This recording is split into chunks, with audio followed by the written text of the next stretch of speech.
سوال ہے عبداللہ نصیر عزیزی بھائی کا، کیا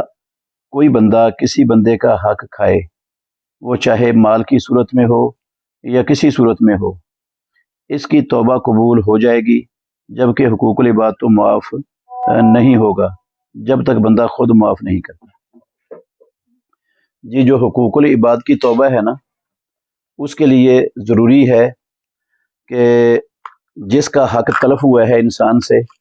اس کا حق اس کو واپس کر دیا جائے زندگی میں، تو یا اس سے معافی مانگ لی جائے اور وہ اپنے دل کی خوشی سے معاف کر دے جس کی حق تلفی ہوئی ہے۔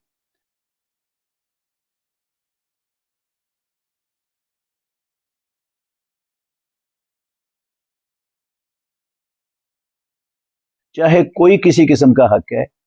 وہ معاف کر دے، جس کی حق تلفی ہوئی ہے تو تب معاف ہوگا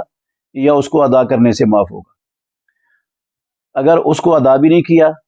اور جس کی حق تلفی ہوئی ہے اس نے معاف بھی نہیں کیا،